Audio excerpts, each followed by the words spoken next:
Hi, everyone. We hope you are having a wonderful weekend. We wanted to share how much we've enjoyed reading all of your documentation on messing about from both your hands-on experiences last weekend, as well as in your daily lives. For this video, we are going to focus on the themes that emerged for us as we read through Component 3, Documentation of Messing About in Your Daily Lives. One theme that emerged was the idea of setting up the environment to create an opportunity to truly mess about. There are many ways to approach it, and this week we saw you all creating experiences at home, finding ways to allow children to explore within a structured curriculum, and picking moments from natural open-ended elements of your schedule. From these moments, many of you reflected on the power and even challenge of allowing the exploration to be led by the child. Jennifer shared, I will also say on a personal note that it wasn't easy going down an unexpected pathway. I had to fight my inner voice that kept saying, but what about the floating? By stepping back and giving the children the chance to mess about, many of you saw that there were moments of joy, connection, and meaningful learning. As Louisa shared, she was able to work through the items at her own pace and work with them in her own manner. Another shared line of reflection was the use of traditional materials like Jenga game pieces, connects, unit blocks, and stamps as a foundation for messing about. The use of these materials is inevitable in most environments and unchangeable, but what we can do is give children the opportunity to work with them in an open-ended manner that pushes the boundaries of what they were originally intended for. By doing this, we saw moments of strong collaboration and deeper engagement in materials, as well as increased sense of ownership in what they were doing. And as Julia M. shared, the elation in the children's voices at their creation, the slightly mischievous delight from their eyes as they showed off their river, I considered how as a teacher, I could further extend their learning. The theme of making meaning through accessing children's background knowledge emerged as well. This surfaced while children were messing about with circles in different ways, through building pickaxes from Minecraft using paper towel rolls, through expressing a fascination of moons while playing with Play-Doh, and then playing with language by making up new names of moons using nonsense words, and finally by making cookies while exploring clay. Outside of the classroom, Amber shared the joy that a child found as they were overgeneralizing their understanding of the word meadow while they drove through a national park. Look, Mom, it's a meadow, another meadow. Even though what they were looking at wasn't necessarily all meadows, there might have actually been a raging river there too. This ability to learn new concepts and ideas by connecting it to previous knowledge is essential for learning to be meaningful, authentic, and long-lasting. This happens when we provide opportunities for children to explore, to validate and support their funds of knowledge, and then by learning alongside, co-constructing meaning as we welcome each unique perspective and question.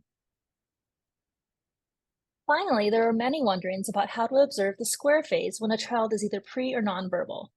Some were unsure that the square phase was even possible without the ability to speak, though others shared that communication is possible through looks, gestures, actions, and emotions. Amanda shared, although 10-week-olds are not often known for their discourse abilities, my son does communicate about his experience in his own way. Lastly, as we close out this cycle, we want to emphasize the importance of slowing down and looking closely at the small moments, as well as observing the three phases as a whole.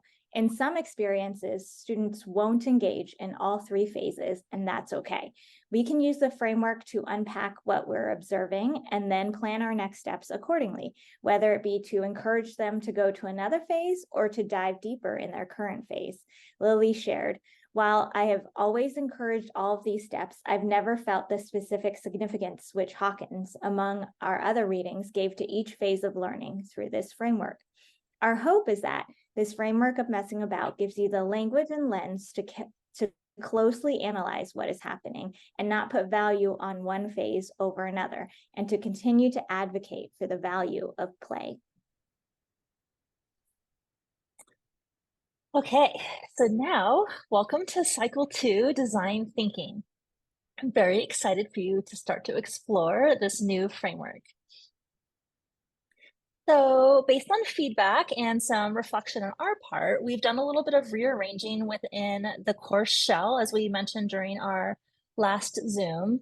And so, I wanted to take a minute to go over with you what it looks like and where to find everything. So, here in the pink square are all the things that are required for this week's discussion post.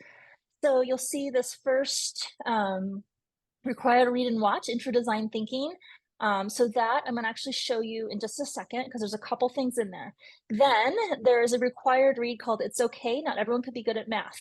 All right, so those are the things that are required. You still need to pick from this blue circle here. Pick one of these to choose from to add to your big post, your first initial post, and that's going to be here, okay? If you're wondering which one do I post in, because you see there's still discussions here, but don't pick that one. Do the one that says required post here, and this one has points attached to it, so then you know that's where it is, and your group members will be in there. So let me show you what this looks like. I'm going to go over to our course shell and into design thinking. So here's the required read and watch. So if you look at this, wait for this to load up. We have a little brief overview here of what design thinking looks like and all the different ways it's represented. Here's a beautiful video from Alex about design thinking and action. And then here is kind of a other side of the coin about design thinking to watch. Okay, so you'll see there's an opportunity to post, and this is just to make some notes for yourself of what you're thinking, but this is not where the required post is. And then here's your next required reading. All right, so this is It's Okay, Not Everyone can be good at math, exploring the dangers of that narrative when something is challenging. And then here's where you're going to post, and then go and pick from one of these four, right? So really you have 2 videos to watch and 1 article and then another article. All right, let me go back to the screenshot. Okay, whoops, that just switched right over and it's just doing it again. All right, so your initial post is due Wednesday, and then you're not going to get reminded to read these additional readings if that's what happened last time with some reminders in there. Now you're just going to get a reminder to reply to your peers by Friday. And then moving forward will be your hands-on experience with design thinking, and that's going to be due on Monday. Let's see. Of course, that very first right here, this design thinking rhythm and due dates, this is the screenshot of it. These are all hyperlinks to this where you need to go, and they all work, not here in the slide, but in the course shell. All right, so your post is due this Wednesday. Respond to your peers by Friday. Hands-on experience, which is super fun, will be due Monday, and then documentation of design thinking your daily life is due Wednesday, and then of course peer reviews will be then due on Friday.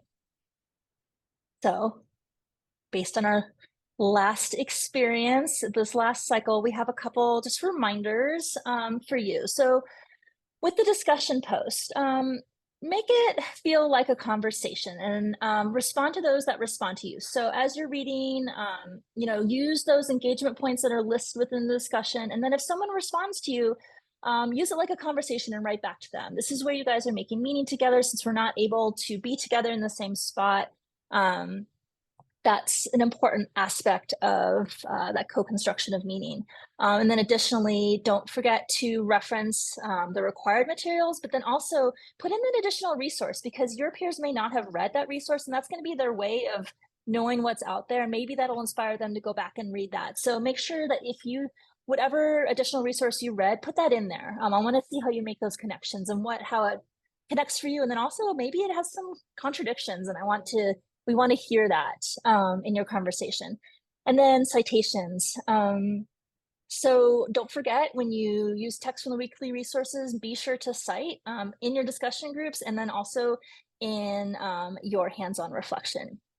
And then lastly, timeliness. As you know, we're very flexible and understanding, and we recognize that life happens, but please do make every effort to post, especially to your discussion groups and documentation of daily life on time, because that greatly impacts the ability of your peers to co-construct meaning and to be able to do what they need to do. However, let us know if something comes up so we can work with you. And just know that we are here to support you. And if you want to reach out and have a Zoom meeting or just engage in email with either of us, we're really happy to connect. So, with that, have a wonderful week. Enjoy design thinking. It's a really unique framework that has greatly inspired my work with children. And I'm very excited to see how you engage with it. So, um, have a wonderful time and reach out if you need anything.